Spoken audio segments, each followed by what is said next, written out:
बातें करते हम खेतों की और उसके रखवाली की। हम बीजों की बातें करते उत्तम जल संसाधन की। हम तकनीकी बातें करते फसलों के उत्पादन की। हर किसान का सपना सच हो जीवन सुखद बनाने को। गाँव-गाँव के हर आंगन का प्यारा सा ये दर्शन। कृषि दर्शन, कृषि दर्शन, कृषि दर्शन, कृषि दर्शन, कृषि दर्शन, कृषि दर्शन, कृषि दर्शन, कृषि दर्शन। नमस्कार, जोहार। कृषि दर्शन कार्यक्रम में आप सभी किसान भाई बहनों का स्वागत है। तो कृषि जगत से तमाम ऐसी जानकारियों के साथ, नई जानकारियों के साथ हम आपके सामने उपस्थित हो चुके हैं, जिससे आपकी खेती किसानी बेहतर भी हो सके और आसान भी हो सके। तो चलिए कार्यक्रम की शुरुआत करते हैं। सबसे पहले देख लेते हैं कृषि समाचार में क्या है खास। नमस्कार, कृषि समाचार में आपका स्वागत है। मैं हूं गोपाल कृष्णा। आइए देखते हैं आज कृषि समाचार में क्या है खास। मुख्यमंत्री पशुधन विकास योजना अनुदानित दर पर देता है पशु आहार। आवश्यक है गेहूं में उचित समय पर सिंचाई और खरपतवार का नियंत्रण। निकाय गुड़ाई के लिए बेहतर उपकरण है डच हो।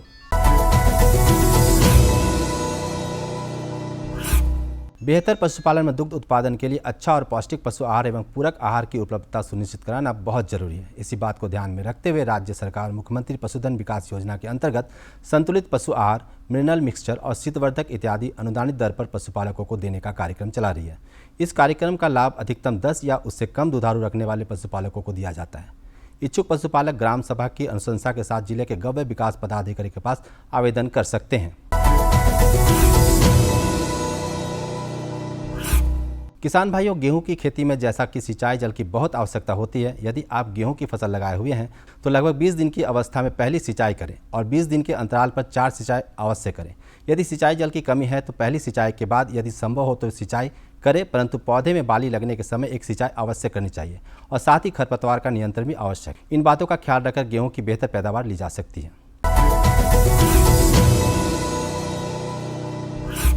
रबी के मौसम में चना हमारे झारखंड में प्रमुखता से उपजाई जाती है। जो किसान भाई चना समय पर नहीं लगा पाए हैं और वे चना की बुआई करना चाहते हैं तो उनके लिए विलंब से बुआई योग्य चना का उन्नत प्रभेद है पूसा 256, बिरसा चना 3 और काबुली चना का प्रभेद है काक 2। चना इस प्रभेदों को लगाकर आप लाभान्वित हो सकते हैं। पूसा 256, बिरसा चना 3 और काक 2 ये चना के वैसे प्रभेद हैं जिसकी देर से बुआई की जा सकती है। पूसा 256 और बिरसा चना 3 नामक प्रभेद देसी लाल चना की किस्म है जो कि प्रति हेक्टेयर 18 से 20 क्विंटल उपज देने में सक्षम है। वहीं काक 2 नामक किस्म काबुली चना का प्रभेद है जो कि प्रति हेक्टेयर 15 से 20 क्विंटल उपज दे सकता है। ये सभी प्रभेद लगाकर 120 से 130 दिनों में के अंदर पककर तैयार हो जाते हैं।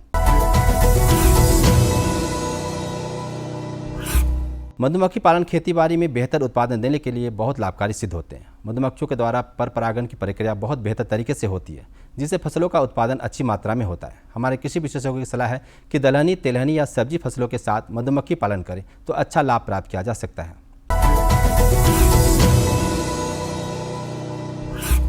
निकाय गुड़ाई के काम को बेहतर तरीके से करने के लिए किसान डच हो का इस्तेमाल कर सकते हैं। इस किसी उपकरण से खेत में निकाय गुड़ाई करने के साथ साथ नाली और मेड़ भी बनाया जा सकता है। यह है डच हो। निकाय गुड़ाई के काम के लिए निर्मित इस उपकरण से खेत में नाली और मेड़ भी बना सकते हैं। डच हो द्वारा एक दिन में लगभग 15 डिसमिल खेत में लगे फसलों की निकाय की जा सकती है। इस उपयोगी उपकरण को बिरसा कृषि विश्वविद्यालय के अभियंत्रण विभाग से प्राप्त किया जा सकता है। और अब एक नज़र राज्य के कुछ प्रमुख शहरों के मौसम के मिजाज पर। आज राज्य के कुछ प्रमुख शहरों के तापमान इस प्रकार दर्ज किए गए। रांची अधिकतम 36 डिग्री सेल्सियस और न्यूनतम 18 डिग्री सेल्सियस। देवघर अधिकतम 36 डिग्री सेल्सियस और न्यूनतम 22 डिग्री सेल्सियस। जमशेदपुर अधिकतम 39 डिग्री सेल्सियस और न्यूनतम 24 डिग्री सेल्सियस। मेदिनीनगर अधिकतम 38 डिग्री सेल्सियस और न्यूनतम 21 डिग्री सेल्सियस।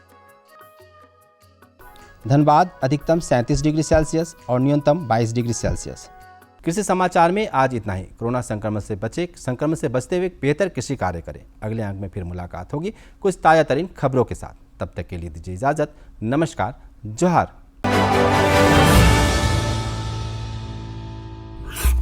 तो किसान भाई बहन, कृषि समाचार में आपने देखा तकनीक के बारे में, उपकरण के बारे में, साथ ही मौसम का हाल भी जाना और कृषि से संबंधित कुछ नई बातें भी आपको जानने को मिली। अब समय हो चला है एक छोटे से विराम का। विराम के बाद हम जल्द आते हैं। अन्नदाता किसानों की खुशहाली और उनकी आय में बढ़ोतरी के लिए भारत सरकार लगातार प्रयासरत है।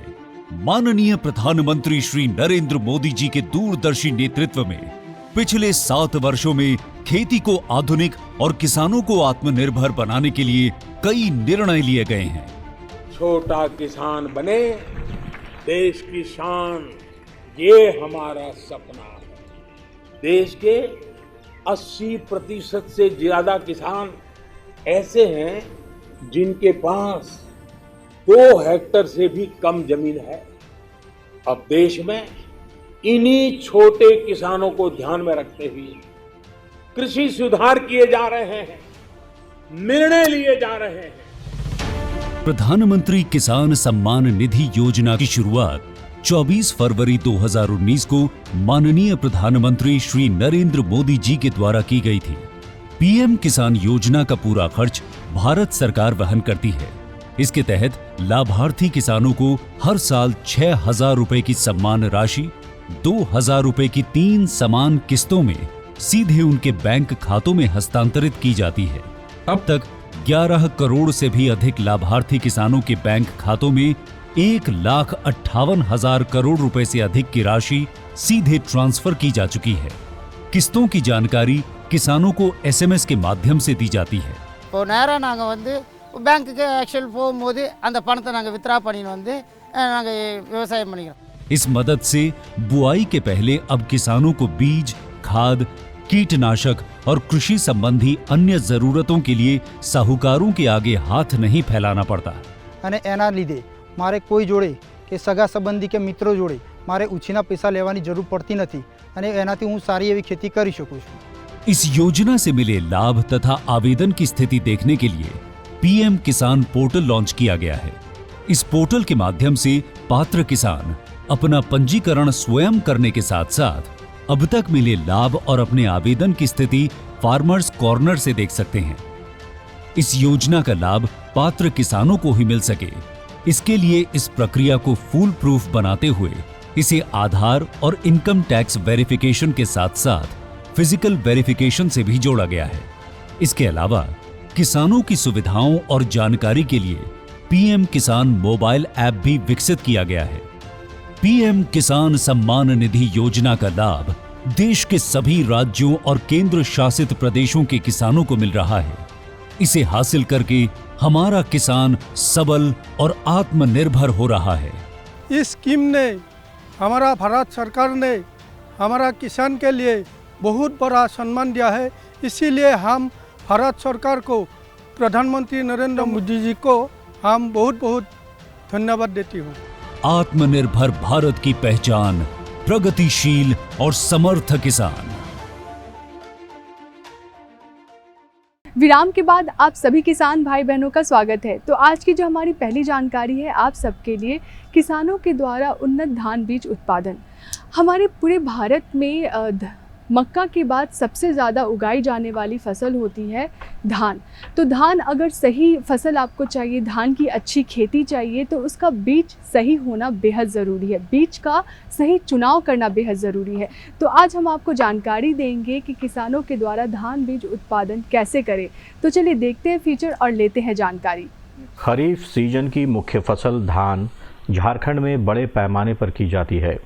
कृषि जानकार कहते हैं कि अगर कुछ बातों का शुरू से ही ध्यान रखा जाए तो धान की फसल से ज़्यादा मुनाफा हो सकता है। धान की खेती की शुरुआत नर्सरी से होती है, इसलिए बीजों का अच्छा होना ज़रूरी है। कई बार किसान महंगा बीज खाद तो लगाता है, लेकिन सही उपज नहीं मिल पाती है। इसलिए बुआई से पहले बीज व खेत का उपचार कर लेना चाहिए। दर्शकों, जैसा कि हम जानते हैं कि धान हमारे भारत में बहुमात्रा में उपजाया जाता है, पर धान की कौन कौन सी बीज होती है और उसमें क्या क्या सावधानी बरतनी चाहिए, इसकी पूरी जानकारी देने के लिए आज हमसे जुड़े हैं हमारे विशेषज्ञ डॉक्टर मनोज कुमार वर्णवाल जी। किसान भाई, बीज उत्पादन करने से पहले सबसे पहले कुछ प्रमुख बातों पर ध्यान रखना जरूरी है।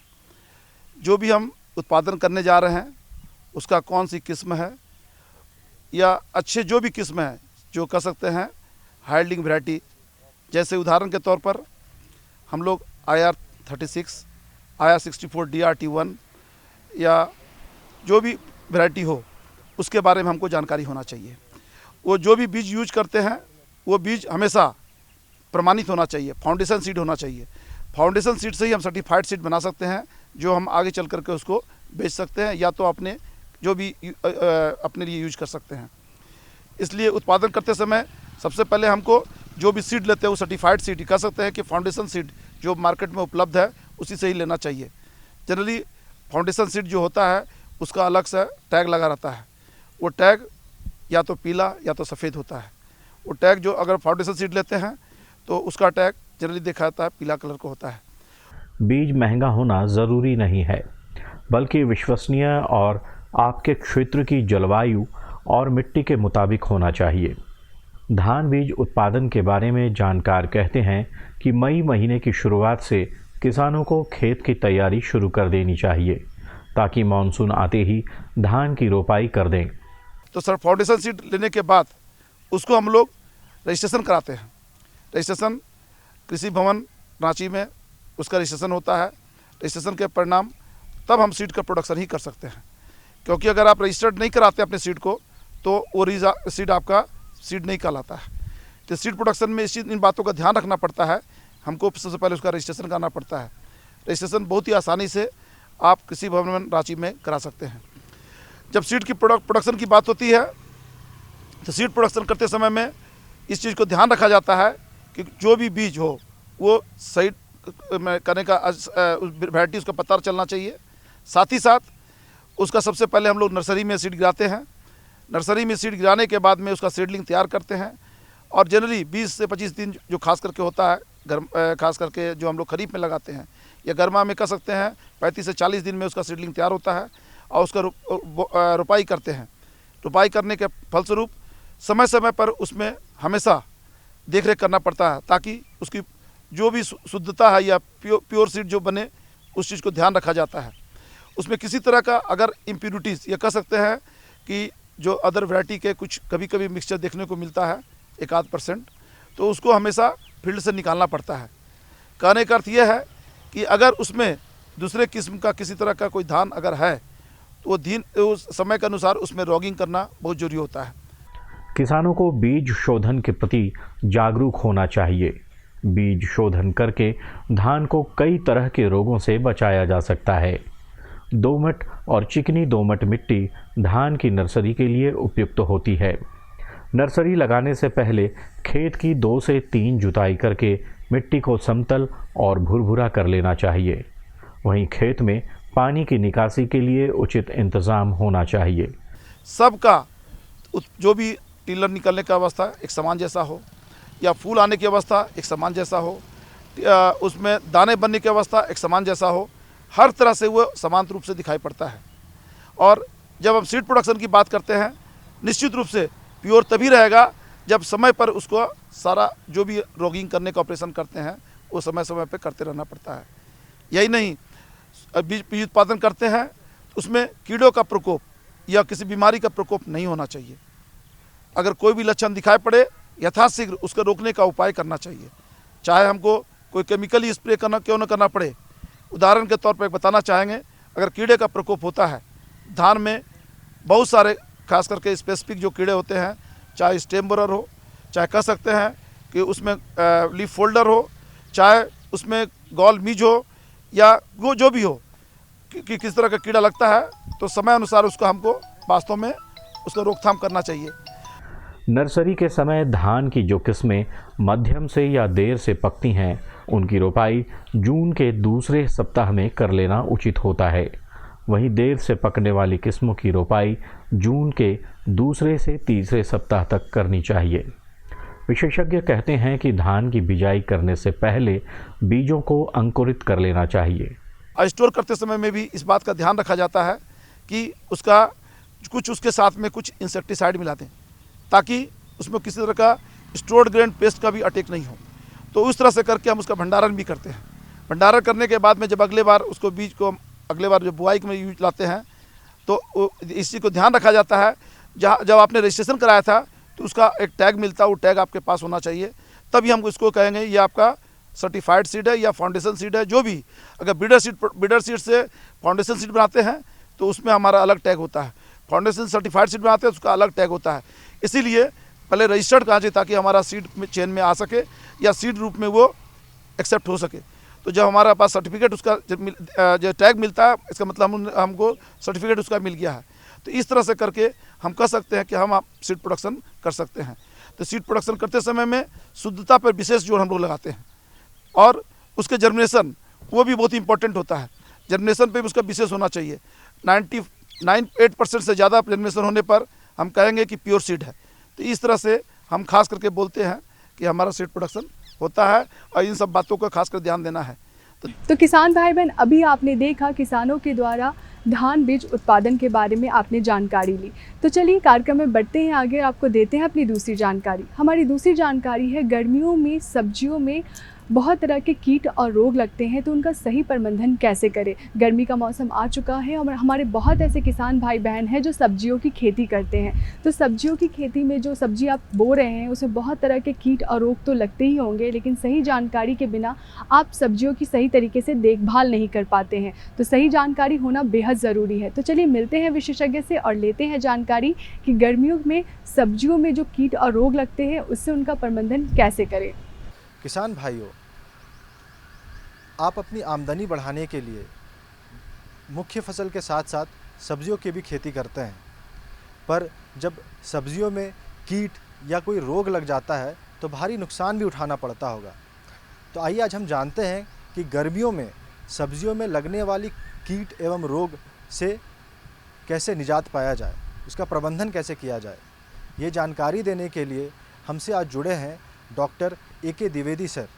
गर्मियों में किसान भाइयों जो सब्जियां लगती हैं कुछ मुख्य अनुभाग में उसको बांटा जा सकता है, जैसे कि टमाटर वर्गीय सब्जियों में आपको बैगन है, मिर्च है, शिमला मिर्च है। कुछ लोग रांची ऐसे ठंडे जगह पर टमाटर की भी खेती कर लेते हैं। इसके अलावा फ्रेंच बीन है, लत्तेदार सब्जियां हैं, कद्दू कोहड़े वगैरह है। और इसके बाद में आप हल्दी अदरक की भी बात कर सकते हैं। इनमें किसान भाइयों जो आज हम लोग का टॉपिक है कि गर्मी सब्जियों में लगने वाले रोग एवं कीट का प्रबंधन, तो किसान भाई बहन आपसे हमारा अनुरोध होगा कि आप केवल दवा के बारे में न सोचें, दवा से हट करके भी कुछ सोचें, क्योंकि वो ज़्यादा इम्पोर्टेंट है बनस्पति की दवा के। जो आपके घरेलू उपचार हैं या घरेलू आपके जो क्रियाकलाप है वो इसमें अहम रोल निभाते हैं। जैसे कि आपको गर्मा जुताई अवश्य करना चाहिए। कोई भी खेती करते हो, केवल सब्जी नहीं, किसी भी तरह की खेती करते हो उसमें गर्मा जुताई अवश्य करें, ताकि जो मिट्टी जनित जो रोग व कीट हैं उनकी संख्या में कमी हो। किसी की संख्या को हम कम कर सकते हैं, पूर्णतः धरती से नेस्तनाबूद नहीं कर सकते हैं।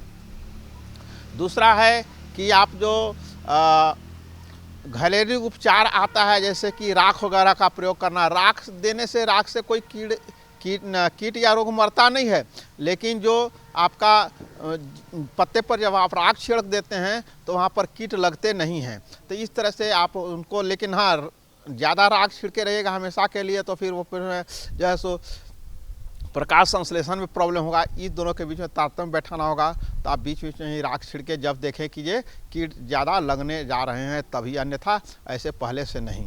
इनके सिवाय में आपको भाई बहनों जो पौधों के बीच को जो दूरी है उसको ज़रूर मेंटेन कीजिए। किसान भाइयों को हम देखते हैं कई लोगों को कि वे दूरी मेंटेन नहीं करते हैं, ज़्यादा उपज के चक्कर में नज़दीक लगा देते हैं। अब सोचिए किसी एक व्यक्ति को 2 बच्चे वाला में 10 बच्चे होंगे तो उनका कमाई अगर 2 लाख रुपया ही महीना हो तो कैसे पालन पोषण करेंगे अपने बच्चे को। वैसे ही खेत में भी आप दूरी बना करके जो यथार्थ दूरी है प्रत्येक फसल के लिए उस पर ही पौधा का रोपण करें। इससे क्या होता है, ज़्यादा घनत्व लगाइएगा तो वहाँ पर उससे जो नमी जो बनती है, नमी से भी कई रोग डेवलप होते हैं जो कि अकारण होते हैं और नहीं होना चाहिए था अगर आप दूरी मेंटेन करके लगाते फसल को। तो इन बातों को आप ज़रूर ध्यान दीजिए किसान भाई बहनों, तो आपका सब्जी का जो फसल है वो बहुत ही अच्छा होगा। अब हम लोग आएँ कि नियंत्रित कैसे करेंगे इनको? तो नियंत्रित करने के लिए आपको दो विधि है। एक तो जो है जो कि कार्बनिक विधि है, जिसमें कि आप किसी रसायन का प्रयोग नहीं करते हैं। दूसरा है कि रसायन वाला हिस्सा। तो कुछ तो कार्बनिक विधि से ही मेंटेन कर लेते हैं, लेकिन ये तब ज़्यादा सफलीभूत होता है जब आप कार्बनिक खेती करते हैं तब। अन्यथा अगर आप रासायनिक खाद से खेती कर रहे हैं तो ऐसे में ये प्रभावी होगा, लेकिन उतना प्रभावी नहीं होगा, तो आपको रसायन प्रयोग करना ही होगा। इनके अलावा में आजकल किसान भाई बहन अपने खेतों में गोबर का प्रयोग कम कर दिए हैं, कदापि न के बराबर। तो इसकी मात्रा को आपको बढ़ाना होगा। जो संस्तुत मात्रा है हर एक फसल का वो आपका देना होगा, क्योंकि जो फसल गोबर से पोषक तत्व प्राप्त किया रहेगा उसमें रोग कीट भी कम लगते हैं। इसलिए इन बातों का आप ख्याल रखें। इनके अलावा में अब आ जाते हैं हम कि अगर कार्बनिक में दवा डालेंगे तो क्या डालेंगे। कार्बनिक में मुख्य रूप से कीट मारने के नीम आधारित दवाइयाँ हैं, नीम सीड वगैरह, इनका आप प्रयोग कीजिए 2 मिलीलीटर प्रति लीटर पानी में घोल करके या 5 लीटर तक मैक्सिमम, और आप उनको नियंत्रित कीजिए। जब कीट नियंत्रित रहेंगे तो कीट ही रोग के वाहक होते, एक जगह से दूसरे जगह पहुंचाते हैं। तो जब कीट कम होगा या नहीं होगा तो आपके खेत में रोग भी कम प्रकोप करेगा। अब इनके अलावे में आ जाते हैं किसान भाई बहन हम लोग रासायनिक हिस्से में। रासायनिक हिस्से में आपको जो कीट हैं, कीट मारने के लिए आपको इमिडाक्लोप्रिड नाम की दवा 1 लीटर पानी में 1 ml घोल करके आप 15 दिन के अंतराल पर 2 बार छिड़काव करेंगे तो जितना मैक्सिमम कीट है जो फसलों में लगने वाला सब्जियों के गर्मियों में, उसमें आपको ये नियंत्रित हो जाता है। एक छोड़ करके, एक वो कौन सा कीट है, वो है लाल मकड़ी। लाल मकड़ी के लिए आप ओमाइड नाम के दवा का आप प्रयोग करें, वो भी 1 लीटर पानी में 1 ml घोलें और घोल कर उसका छिड़काव करें। लाल मकड़ी जो कि देखिएगा पत्ती के नीचे लाल लाल धब्बा धब्बा बन जाता है, बहुत छोटे अष्टपदी ये जीव होता है और वो इसी से नियंत्रित होगा, वो इमिडाक्लोप्रिड से नियंत्रित नहीं होगा। इसके सिवाय में किसान भाइयों आपके जो फल में छेद करके कीट लगते हैं, जैसे कि आपको फ्रेंच बीन में लगता है, तो उसके लिए आप वहाँ पर जो है वो जब फल बहुत कोमल होता है, छोटा होता है, तभी आप उसकी कीट को रोकथाम के लिए आप सोचिए। अन्यथा जब उस समय अगर एक बार कीट लग गया और खा लिया तो आपका वो फल बर्बाद हो जाता है। फिर फल तो बड़ा होगा लेकिन जैसा होना चाहिए तो वो न हो करके आपको बाज़ार भाव नहीं मिलता। इसीलिए उस समय उसी समय आपको उसके लिए दवाई कौन से, तो आप जो है सो अरहर के फसल में भी देते हैं आपको इंडोसाकार। वही इंडोसाकार 3 लीटर पानी में 1 ml घोल करके आप अपने फसलों पर छिड़काव करें। तो इससे आपको जो फल में लगने वाले कीट हैं वो जैसे कि ये फ्रेंच बीन है वो उसमें ये प्रकोप नहीं होगा या कम होगा। अब आ जाइए आप किसान भाइयों, आपके कद्दू कोहड़े में भी कभी कभी कद्दू कोहड़ा उसको नेनुआ झींगी वगैरह में भी जो गर्मियों में फसल होती है, इसमें जो कीट लगते हैं पत्ती पर, उसके लिए वही जो आप राख का व्यवहार कीजिएगा तो कीट कम लगेगा, न के बराबर लगेगा। और लगता भी है तो आप वहाँ पर इमिडाक्लोप्रिड 1 लीटर पानी में 1 ml घोल करके और छिड़काव करें 2 बार 15 दिन के अंतराल पर, आपको इससे निजात मिल जाएगा। रोगों में किसान भाइयों जो आपका टमाटर वर्गीय सब्जियां हैं, जैसे कि बैगन है, बैगन में मुरझा रोग होता है। इसका उपचार सीधा सीधी है कि आप जो किस्में हैं जिनमें कि रोगरोधी किस्में हैं जिनमें ये रोग नहीं लगता है, उनका आप प्रयोग करें। जैसे कि हार्प द्वारा जो संस्तुत किस्में हैं आपको हाइब्रिड में अब आ जाते हैं, तो स्वर्ण अजय है, इनका आप प्रयोग कीजिए। स्वर्ण नीलिमा है, उसका प्रयोग कीजिए। आपको तो ये उसमें ये रोग कम लगेगा या नहीं के बराबर लगेगा। और इसके सिवाय में जो आपको गर्मी जुताई वगैरह बताया गया है उसका जरूर प्रयोग करें ताकि आपको ये रोग से निदान मिल सके। तो किसान भाई बहन, आज की हमारी दोनों जानकारियाँ आपको कैसी लगी? आशा करते हैं आज की हमारी दोनों जानकारियाँ आपको काफ़ी अच्छी लगी होंगी। अगर आपके पास भी कोई जानकारी है हमें देने के लिए या हमसे कोई जानकारी लेनी है तो आप हमें संपर्क कर सकते हैं। हमारा पता है कृषि दर्शन कृषि प्रकोष्ठ द्वारा केंद्र निदेशक दूरदर्शन केंद्र रातू रोड रांची। हमारा पिन संख्या है 834001। इसी के साथ मुझे शिखा स्वरूप को दीजिए इजाज़त। नमस्कार, जोहार। हम बीजों की बातें करते उत्तम जल संसाधन की, हम तकनीकी बातें करते फसलों के उत्पादन की। हर किसान का सपना सच हो जीवन सुखद बनाने को, गाँव-गाँव के हर आंगन का प्यारा सा ये दर्शन। कृषि दर्शन कृषि दर्शन कृषि दर्शन कृषि दर्शन। दर्शन कृषि दर्शन कृषि दर्शन कृषि दर्शन कृषि दर्शन।